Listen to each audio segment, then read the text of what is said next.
Alright, so today we're talking about Bob Roark's story. He grew up as a gay person. As a kid, he would grow up and he didn't understand.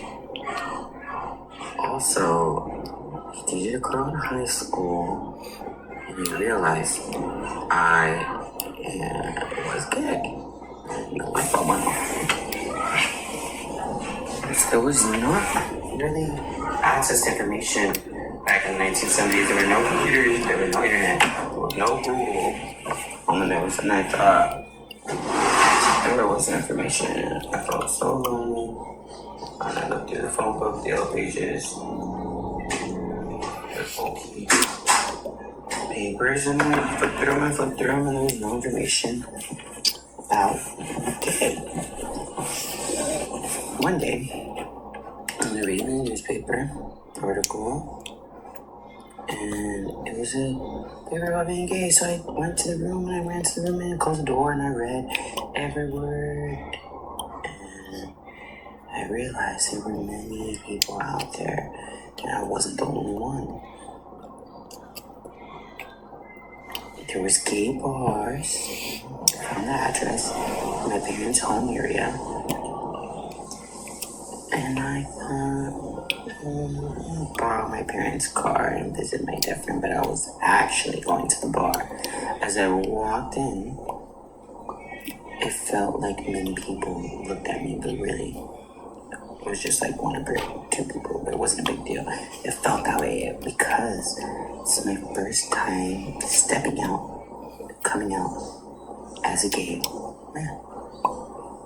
You know, that experience took a while. Experience, a scary experience. So I was meeting a hearing gay man, and during a chat, talked about the deaf gay bowling team, and I wanted to meet them, so we agreed to meet at the bowling alley. And I went, and I introduced in a deaf gay group, and we were chatting, and I felt better. I was able to express myself, and time progressed, and someone talked about RAD, Rainbow Alliance of Deaf. At that time, in 1979, it was new, it really had been founded in 1977. So, it's good to know about RAD. To this day, RAD remains stand up, independent, and entered Gallaudet, and I was still quote-unquote closeted. It was taking time, closeted, on the hook, on the seat. Every time I happened to have a roommate, also gay. And wow, I felt the support, we support each other, it was comfortable, and we kept going along, and we're still best friends, even after 40 years.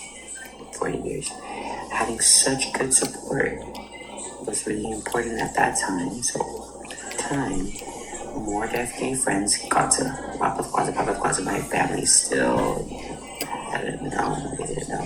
Not yet. I have one deaf brother. While the rest of my family is hearing. I have 12 brothers and sisters. They were Catholic. My mother was a very strong Catholic. My brother was a student at NTID, and I was at Gallaudet, and I knew his friends, and he knew my friends. He wasn't informed about me. So I thought I had to tell him. I had no choice, so I told my brother, and he was shocked. He was taken aback. It took him time, maybe a year later, 2 years later, and finally he accepted me. It was good, but the rest of my hearing family still didn't know. At that time, I was senior year, and I finally went home, and I told my mother, I have something to tell you before I come back home. My mother, I believed I was gay. She went ahead and told my brothers, my sisters, all 12 of them. My sister sent me a letter expressing her support. It took me by, what was so about me right home. Was nervous about meeting my mom. My grandmother came up and hugged me. She said, I'm sorry, I'm very sorry you had to hide who you are. I wish you didn't have to hide. I wish you had told me before. That support was nice. I was good. The good thing was that family supported me. What was what I was talking about? Dignity, a group for gay Catholics. My mother then shared it with me.